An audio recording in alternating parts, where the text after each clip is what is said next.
Hi, and welcome back to Gender Studies. So how do we identify with a gender and its associated behaviors?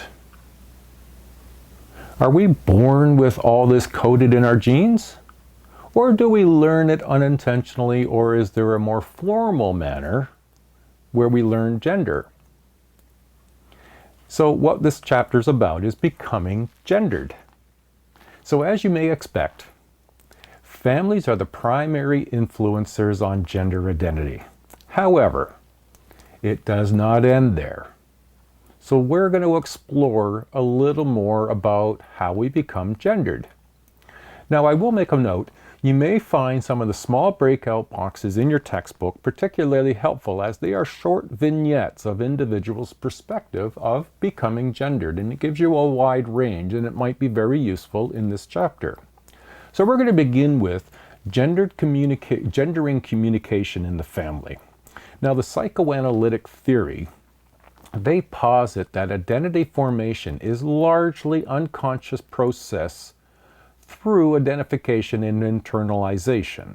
Now, they've always been strong in putting it into the family early. They suggest that a person's core gender identity is shaped early in life. Now, Freud in particular, he wrote that anatomy was destiny, which meant that sex of a child determined with which parent the child would identify and how the child's psyche would develop. And there's been limited empirical support for Freud's theory. Now, empirical just means unbiased, value-free data. So later theorists rejected Freud's notion of destiny, but still focused on the early dynamics as crucial in the formation of gender identities. Initial identification of our gender identity occurs within the primary caregiver and child relationship. Through different developmental paths, ensure that male and female infants learn. Now, children of both sexes form first identification with the adult woman in their life, which of course is mama. Around 3 years old, male and female development starts to diverge. Girls continue to identify with mother in close relationship. Mothers recognize and emphasize similarities between themselves and daughters, leading to a stronger identification of daughters with mothers. In contrast, sons must start to separate and differentiate from mothers. These different early family relationships for boys and girls result in different roles being internalized by male and female children. Now, as you can imagine, this isn't always quite as black and white as this. And this is just the psychoanalytic sort of perspective, using Freud's foundation about the early role of family. Now, there is some variations, and we'll get through that in this chapter a bit. Now, girls tend to develop a more feminine identity within relationships, which leads to the emphasis of closeness and personal communication, as we talked about in the feminine speech communities. Now, focus on continuing relationships encourages girls to become more nurturing and relationally oriented. Now, boys, on the other hand, tend to form a more masculine identity by distancing themselves from mothers. Now, they don't mean boys leave their mother. It just means they start to see that mom is different than me and I'm more like dad. So there's this awareness of separating. It's not like it's done on a very conscious level. And so when they start distancing them from mothers, they prefer the interactions with activities that are more with specific groups and changing members. It's more like a male speech community. Therefore, they learn to define themselves relatively independently of others. Now, children in non-traditional families may face social stigma or have difficulty finding available models of both sexes. But family diversity often fosters a new way of thinking. Approximately 2 million children are being raised by gay and lesbian parents, and they tend to have a more expansive view of gender roles. Lesbian moms tend to model greater egalitarianism in romantic relationships and encourage economic and emotional self-sufficiency in their children, and in particular in their daughters. There has been less research on heterosexual men as single dads. It's a relatively new area. That's one of the fastest growing family types, is single dads raising children. Children in single-parented families may have troubles finding available models of both genders.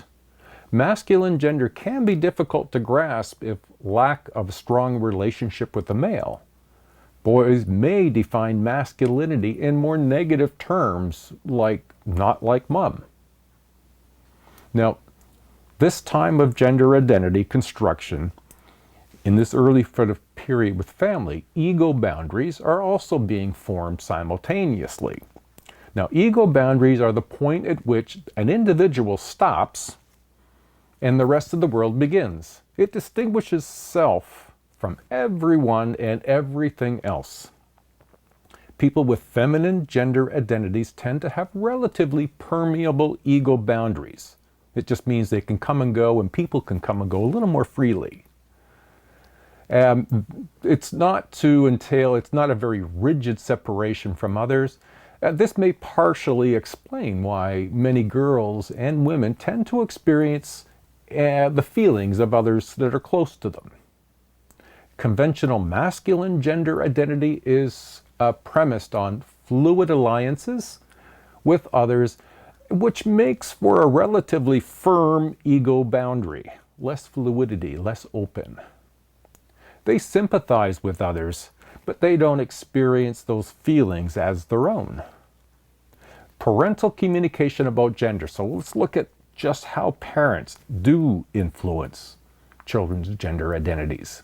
While some parents' attitudes and communication about gender are becoming more egalitarian,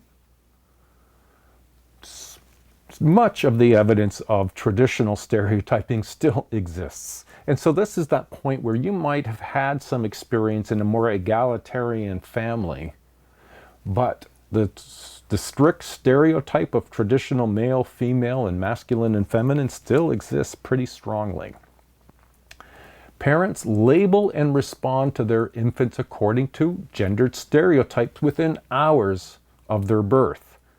Whether it's the colors of, the clothing or rooms or toys that they get, words that we use, and the expressions and the tones in our voice. They will be minutely to significantly different whether we have a child that's born male or a child born female, and that starts immediately. Parents, particularly white middle-class parents, reward verbal and physical activity in sons and interpersonal and social skills in daughters.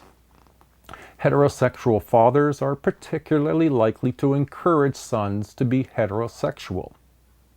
Gay fathers, they're more likely to resist any normative expectations. You can be gay, you can be hetero, it's up to you, we will support you. Mothers typically make talk the center of their relationships with sons and daughters. The talk focuses on providing comfort, security, and emotional development. They play at the children's level, which develops confidence and security. Today's fathers, they talk more with children than in previous generations. They focus on play that is physically stimulating and exciting. They urge children to compete, achieve, take risks, and act independently. Now, parents also can communicate gender expectations through particular activities that they encourage them to do, or toys that they encourage them to play with. Toys marketed for girls tend to encourage a more gentle, nurturing interaction, and toys that are marketed to boys tend to promote more independence and competitive activities. Household chores assigned can reflect gender expectations as well. Domestic chores are more frequently assigned to girls, while outdoor work is assigned to boys. Now, in general, boys experience more rigid socialization into masculinity than girls into femininity. Parental modeling of masculinity and femininity influences children's understanding of gender. Parents communicate gender through modeling of masculinity and femininity and the male-female relationships just through the way that they interact in the course of the day. Children will observe what mom and dad do, and therefore they learn from what they see mom and dad do more than they learn from what mom and dad say. For most children, observing parents teaches them roles socially prescribed for women and men. It is here that what we do is way more important than what we say. In addition to the LGBTQ families and single-parent families, another departure from tradition is the breadwinner role. Most children are in households where all adults work, and 40% of women in two-earner households may even earn more money than their male partners. So it starts to change the family dynamics and therefore the gender socializing of gender identity. Parents can model gender attitudes about physical appearance. For instance, fathers who encourage or engage in strenuous physical activities, or mothers who complain about their weight, communicate ideas about masculinity and femininity. We've looked at the unconscious view of gender development just briefly. Now we're going to touch on and review some of the personal sides of gender drama. Gender and personal identity are influenced by other factors as we interact with others over time. Now, although there is a dominant model for masculinity, there is also many variations and challenges to that.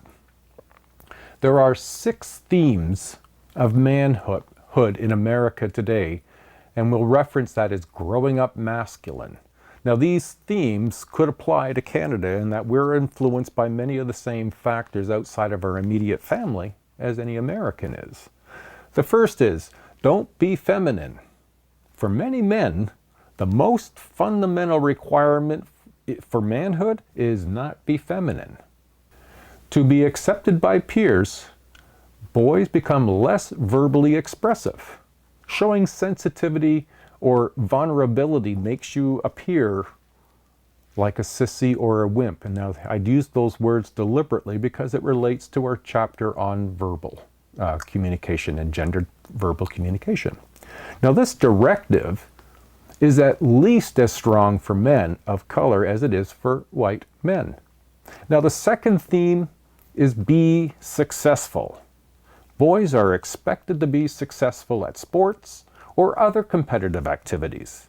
You must not just be good. You've got to be better than others. This is often included in being a good provider, which is not a realistic after recessions and outside employment issues can affect whether or not you can be a provider or not. Men not in the paid labor force have a hard time trying to define themselves because that's one of the major ways that men get defined as being a provider. A third theme, be aggressive. Men are expected to take a stand, be tough, not to run from confrontations. Media fuels ideas of extreme masculinity. The fourth, be sexual. Men are supposed to be interested in sex and have many partners and treat them more casually. Now, this is really problematic, not just for gay, bisexual, and trans men, but for younger men as well, who don't want to fall into that, we'll call it a trap. They want something more meaningful, and this doesn't afford them that opportunity. The fifth, be self-reliant. A real man depends on himself, not others. And then the last one is embodying and transcending traditional views of masculinity. Now, men feel pressure from other boys and men to be conventionally masculine. Romantic partners, female friends, sisters, and mothers, well, they expect them to be more sensitive and emotionally open.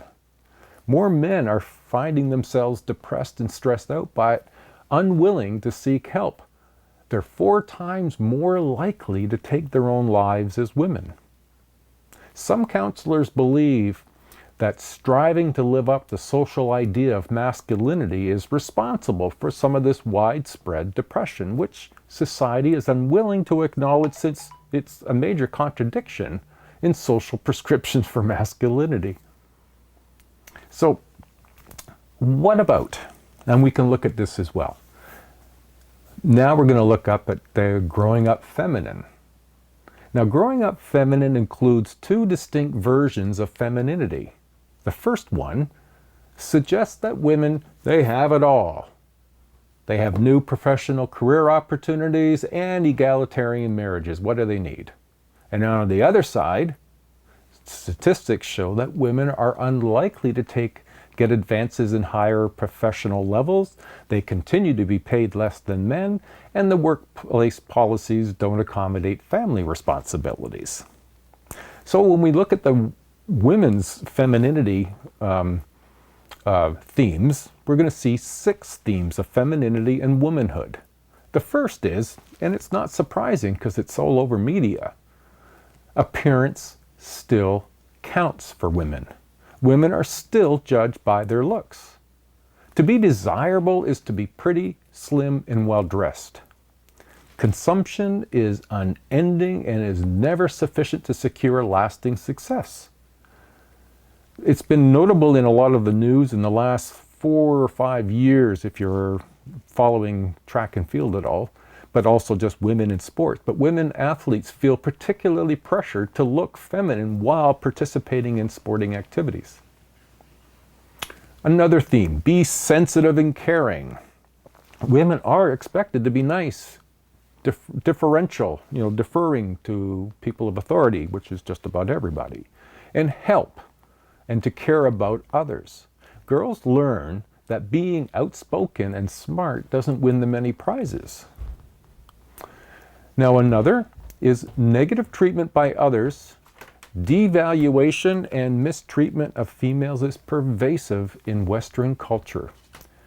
This devaluation is internalized and can be especially intense for girls' peer groups.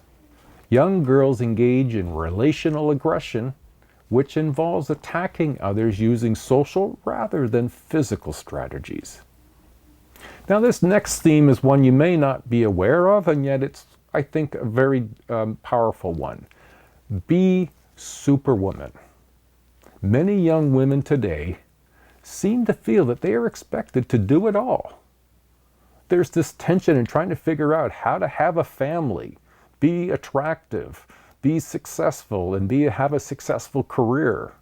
It's overwhelming in some cases to try to do everything, balancing act.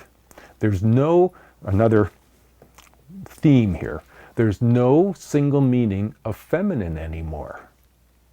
Themes of femininity reveal both constancy and change. Traditional expectations still exist, yet there are options that allow women to define themselves in more diverse ways. What about growing up outside the gender convention? No, the conventional gender, if that sounds better, I think it does. For people who do not identify with and perform normative gender identity and heterosexuality, growing up can be particularly difficult. Social isolation greets many people who are gender nonconforming and trans. It's also difficult to find role models and acceptance from family, peers, or society. More recently, transgender and intersex people have made their identities and struggles more public. One sign of changing attitudes is evolving school policies and laws. Transgender people face particular challenges about their gender performance and living day-to-day life that gender conforming people just don't experience. So this completes the chapter on becoming gendered. It's complex. I hope you can recognize that. But it's also something that happens on a day-to-day basis, and we are a participant in it, and it's experientially it's probably a lot less formal and more informal. More of what we see is influencing our gender development, and that's more of the nonverbal. I hope this is a little bit more visible for you to see gender development is fairly dynamic and complex. Next week, we're going to explore another social institution's role in gender development. We're going to look at education. All right, everyone. We'll see you next week. Good luck, and bye for now.